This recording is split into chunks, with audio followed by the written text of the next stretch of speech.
Is there a place where we can make a public comment to WashDOT about that? Yes, that's the perfect question.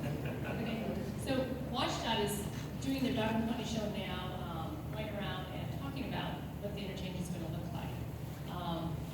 They have online open houses coming up for the whole month of April, and then there's actually gonna be an in-person open house in Snoqualmie on April 18th from 6 to 8 p.m. We'll find out where it is, we'll put it on Facebook or City News, whatever, so you can actually go there and comment. So this is a subject that we could do an entire meeting on, but we can't, because I promised that we would get to all the questions. But it was definitely a fiery subject, and I think it was sort of casually when I talked about this coming up. I think it was one of the most common questions I got from average Joe citizen. So if you don't mind, I'm gonna shift gears a little bit, and we're just gonna, this is a very transparent process. We're gonna go to the next one that has kind of a group of issues. Clayton, Yes. we have a group of firefighters in the back of the room. I don't know if they have a topic they'd like to cover. Yeah. No? We're just here to support you guys. But welcome. Thank you for coming. Thank you for participating. And thank you for your service. Okay, I'm gonna have to break this down a little bit, and it might be sub-paragraphs. It's sort of a broader subject matter around development, but there's several subjects up here. So we're gonna do more than one. And so if it's okay, I'll break this maybe 10-minute segment into a couple, and we'll see just how it goes and how hot it gets, okay? Clearly there's a discussion, or let's start with a couple of issues that are more specific. There's a discussion around the Mill Pond and Topol Road Salish developments.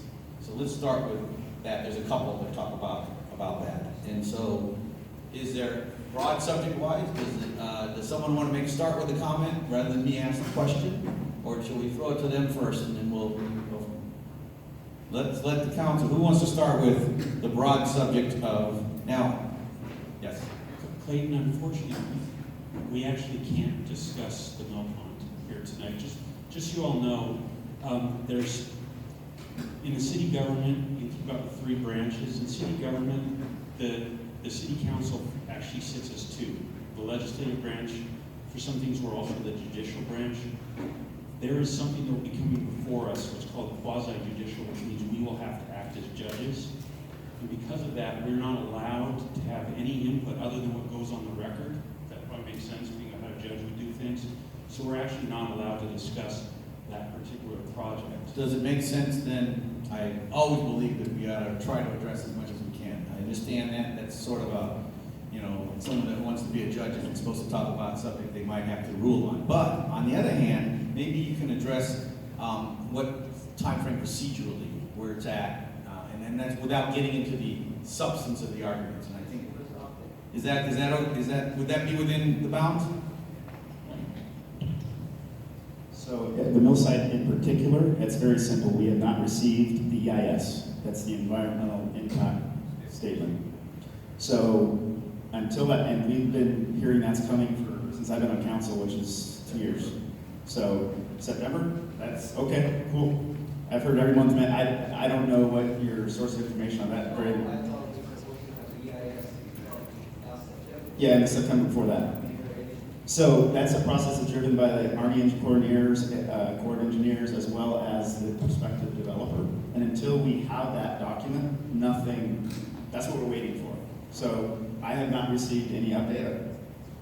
I can't. So we don't know. It could be pick a September. It could be then. I don't know. What I would say though. So that answers that question. Yeah, so EIS, waiting for the EIS, and then what are the next steps without getting into the substance of the arguments? I don't know. Okay. Yes? After the draft of the EIS is released, so there's a two-step process for the EIS. There will be a draft first that will be released to the city and then to the public. And there will be a public comment period for that, so keep your eyes peeled. Hopefully there will be some sort of announcement that will go out to the public, but we will have the opportunity to comment. I believe it's a 45 or 60-day comment period. And then after that point, there will then be a final EIS draft composed and submitted to the city. What Ina said. That works. She has a little more fleet freedom, so that kind of works, okay? See, that's what these town halls are about, right? Share information multiple ways, yes.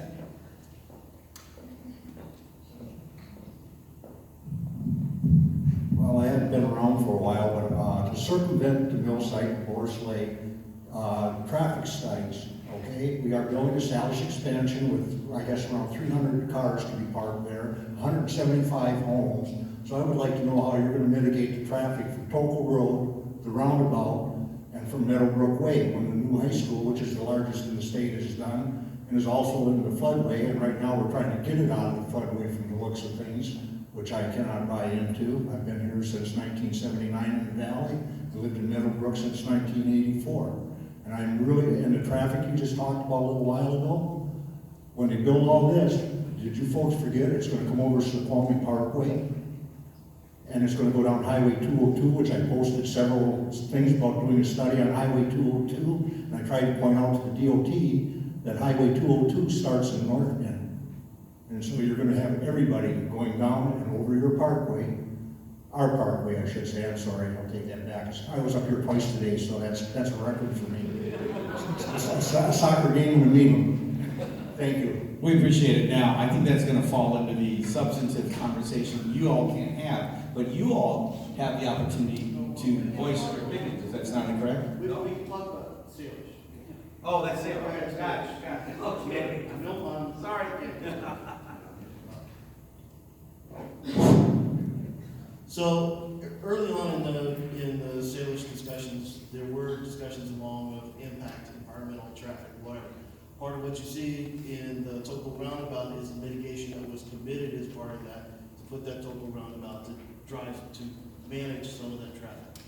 We do get into lengthy discussions, even deeper in of how is the parking lot flow going to work and everything else.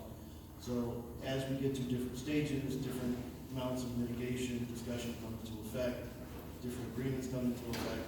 What we've seen so far is at least there has been some development agreement in place that provided mitigation funds that went to the Tokel roundabout. Peggy? So I have concerns about traffic having to do with the sales expansion and the Tokel roundabout. And I do think that it wasn't studied carefully enough for us to actually move forward. And I did vote against it.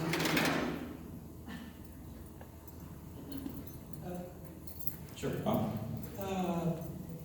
Traffic.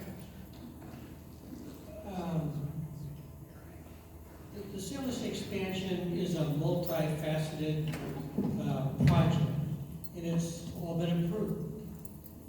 It's this council's belief, council members' belief, that the residential portion, I've heard anywhere from 175 to 190 additional homes on top of the falls. It's my belief that the owners and developers of the project are not really interested in building houses. And the city of Seattle is not particularly interested in them building houses either. It's just a drain on services that all you provide is just, I think, less service. So don't assume that that anytime soon there will be homes built on top of the Salish expansion. There'll be years of development of the hotel and the conference center, the spa, and I think that people will want to kick down the road the matter of building homes. So homes and traffic caused by the Salish expansion will be more subject to the functioning of the additional hotel rooms and so forth. Any comment from the audience at this point? There is a Can I broad. answer super quick on that? Just to clarify? Absolutely. So Bob has mentioned something about homes on top of the falls.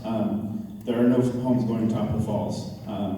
It's across the street, and while that project has been approved, we are years from there's no plat maps, there's been no discussion about what that